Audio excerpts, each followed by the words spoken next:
Ma'am Lauren, my Senate President Pro Tem, thank you very much for your loyalty and wisdom. I know many times temptations have been called to you, but you've been steadfast. Maraming salamat, ma'am. To my dear Majority Floor Leader,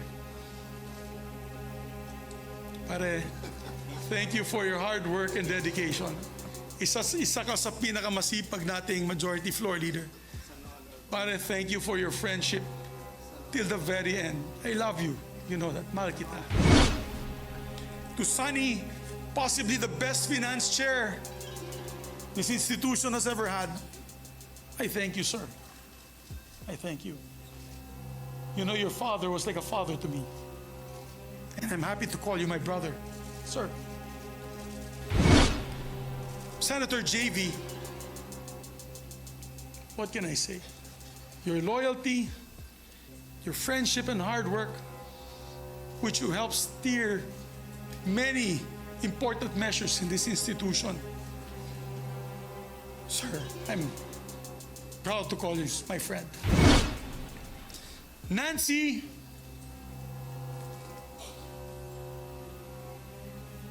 who's been loyal from day one as a friend, never waving. Thank you, my dear. I love you dearly and your family. Sherwin, my kumpadre. Pare, maraming salamat, pare.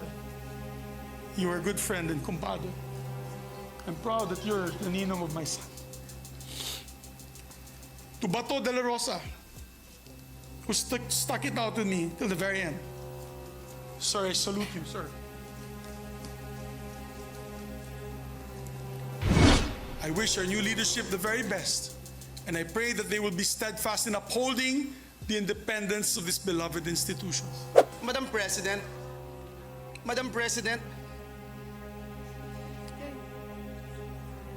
Madam President, if I may I just be allowed to just insert into the records my explanation of vote on Senate Bill number 2560, or the AFASA bill, and the National Higher, the PNG bill may just be inserted into the records. At this juncture, Madam President, the chairperson of the Senate Committee on Public Services, Senator Grace Poe, would like to make a short manifestation on the bills that has just been approved, the franchise bills. I move that she be recognized. First of all, we take note of the manifestation of the Majority Leader for his support for the measures be inserted into the record. We therefore recognize now Senator Grace Poe.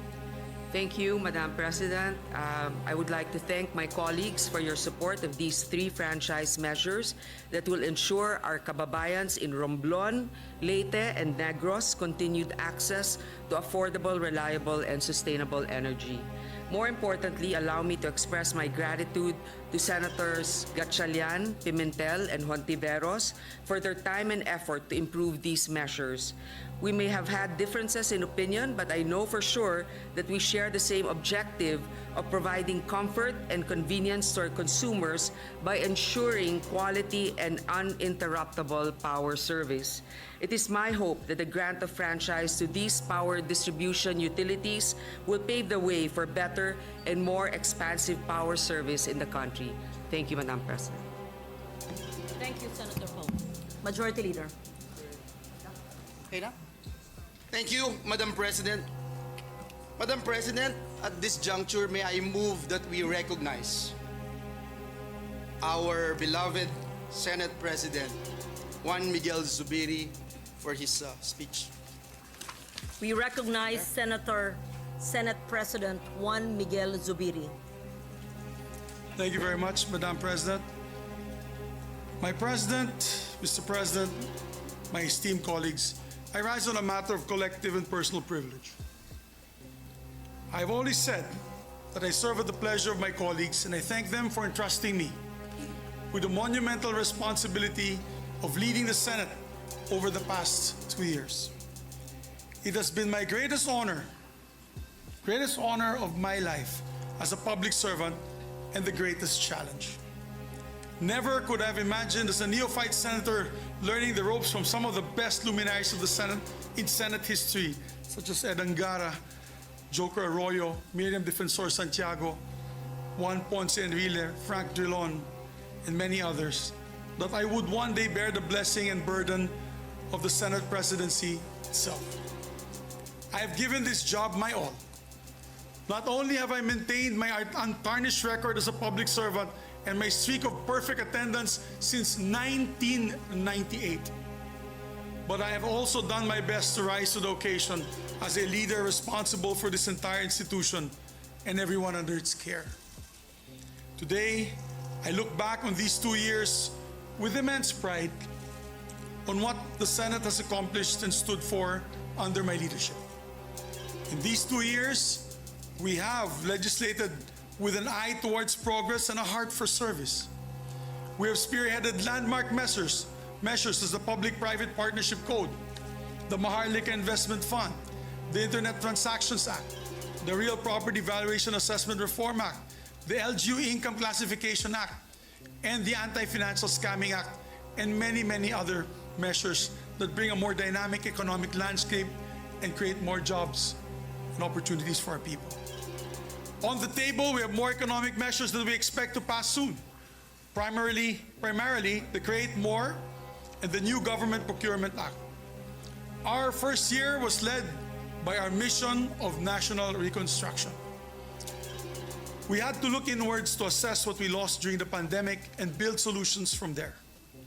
But in our second year, we could afford to stretch our necks out a bit more, and we could look outward and explore opportunities for bilateral and multilateral cooperation. We could afford to reach out to establish stronger presence on the global stage. In a historic move, we've never had this man or that level of leadership from Japan. We called the joint session to hear an address from Japanese Prime Minister Kishida Fumio. It was us, our dear colleagues, who invited him to address the joint session of Congress in our trip to Japan. And we had the honor of listening to a message from the former UN Secretary General Ban Ki-moon in this very hall at the invitation of this Senate. In each of all these exchanges, we were able to advocate for better conditions and opportunities for Filipino workers abroad. And we're able to explore possibilities in defense cooperation, trade agreements, academic and cultural exchanges, agricultural partnerships towards a more globally involved Philippines. Last year, the Senate successfully hosted the 31st annual meeting of the Asia-Pacific Parliamentary Forum, a move that allowed us to strengthen our bilateral and multilateral relationships and tell the world that we are here, ready to partner in progress alongside the rest of the democratic world. We work to secure peace in the region so we can protect our fisher folk and their livelihood here on our waters. We reached out to draw investors in so we can create more jobs for our people. Sa huli, iuuwi natin lahat ng ating ginagawa para sa bayan at para sa taong bayan. While we work on hitting the goal of becoming an upper middle class income economy in the next few years, we also know that ultimately, development is not just about GDP growth.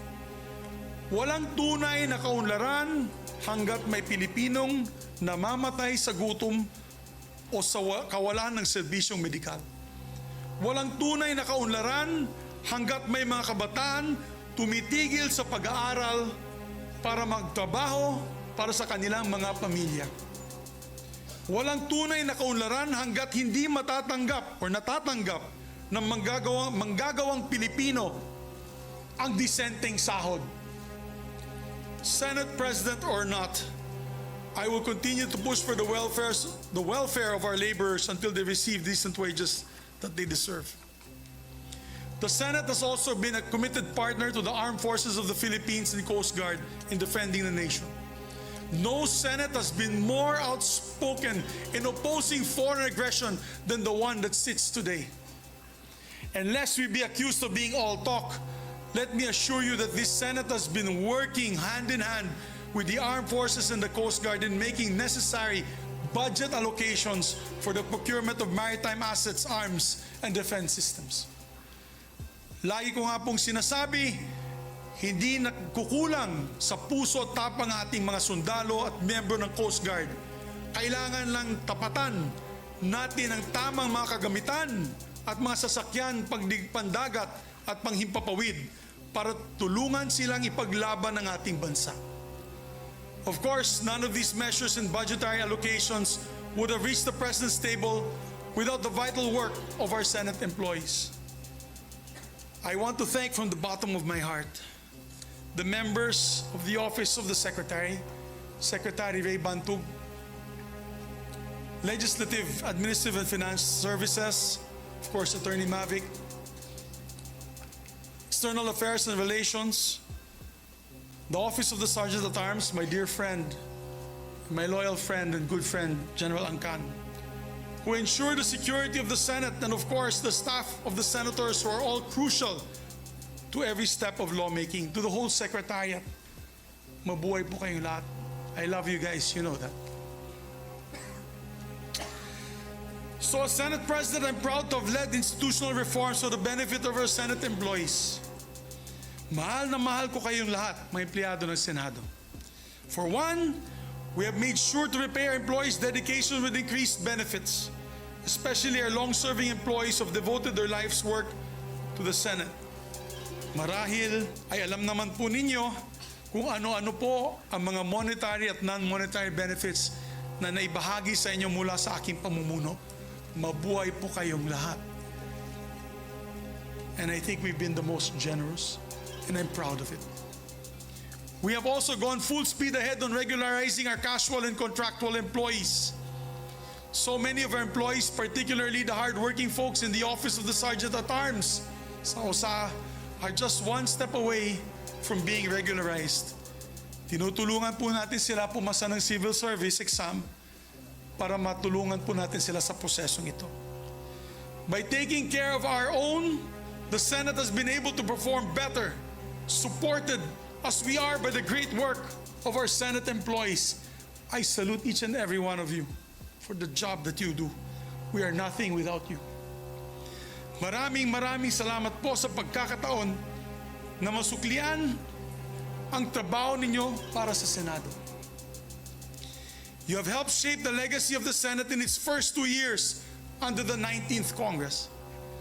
Now, I do not want to make any grand proclamations about the legacy of the Senate in these 2 years. Our legacy is not for us to define. Ultimately, that will be for the Filipino people to decide. All we can do is put work in and hope that our record speaks for itself. And the record, I'm happy to say, has been met with approval. Under our leadership, the Senate has seen some of the best approval and satisfaction ratings in recent history, going back to 1988.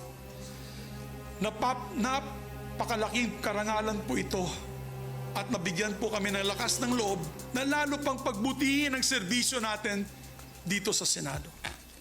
As Senate President, I look back on these 2 years with immense pride over what the Senate has accomplished and stood for under my leadership.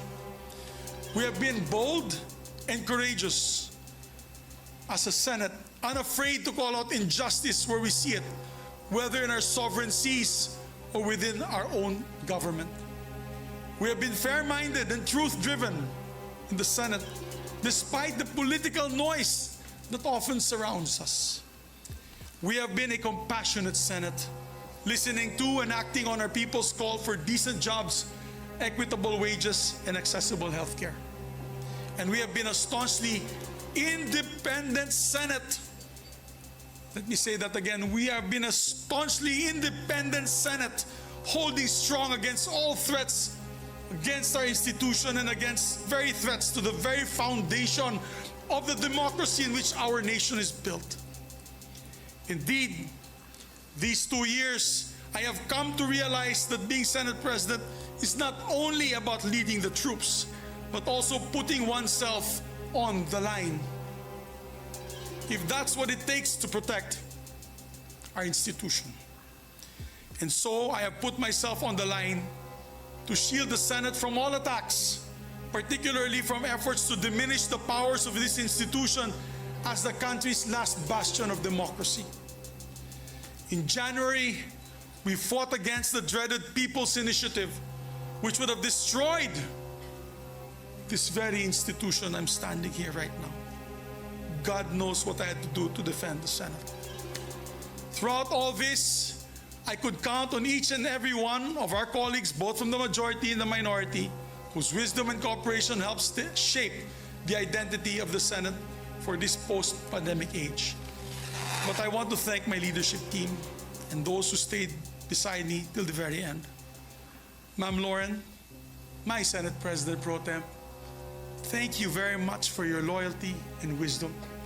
I know many times temptations have been called to you, but you've been steadfast.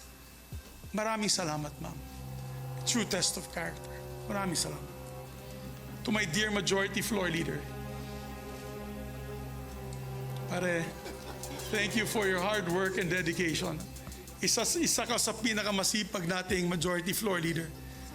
Pare, thank you for your friendship till the very end. I love you. You know that. Mahal kita. I will always cherish your support. To Sunny, possibly the best finance chair this institution has ever had, I thank you, sir. I thank you. You know, your father was like a father to me. And I'm happy to call you my brother, sir. Senator JV, what can I say? Your loyalty, your friendship and hard work, which you helped steer many important measures in this institution. Sir, I'm proud to call you my friend. Nancy,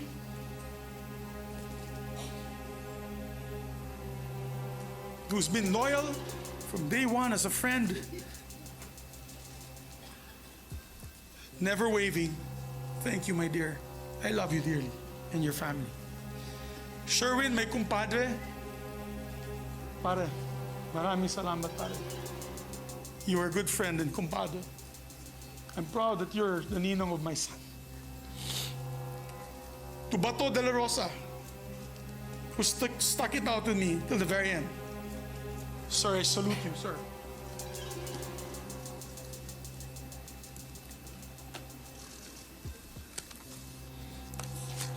To the others, my dear friends, my heart is broken.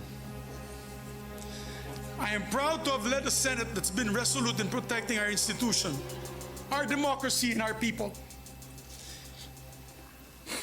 Being an independent leader, I gave way for each member of the Senate also to be independent and to come to decisions through collaboration rather than direction. I have never dictated my position on any of you. You know that. I've always supported your independence, which is probably why I face my demise today. I failed to follow instructions from the powers that be. Simple as that. I've listened to all my colleagues throughout my Senate presidency, and again, I listened to them today. As we head into a new period for the Senate, I fought the good fight. If I've ruffled some feathers in doing so, then so be it. Hindi ko tinanggap ang pagiging Pangulo ng Senado para lang hayaan na bumagsak ito. Today, I offer my resignation as Senate President of the Republic of the Philippines. And upon stepping down, I vow to serve as an independent member of the Senate. My allegiance as ever belonging only to the Filipino people. I leave with my head held high, knowing that I did what is right for the Senate and for the nation. I wish our new leadership the very best, and I pray that they will be steadfast in upholding the independence of this beloved institution. I will remain vigilant to make sure that the traditions and the rules of the Senate will remain steadfast. Once again, maraming salamat po. Mabuhay ang Senado, mabuhay ang Republika ng Pilipinas.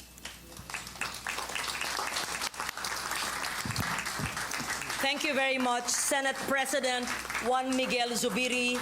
for your heartfelt speech. We are grateful for your service to the institution.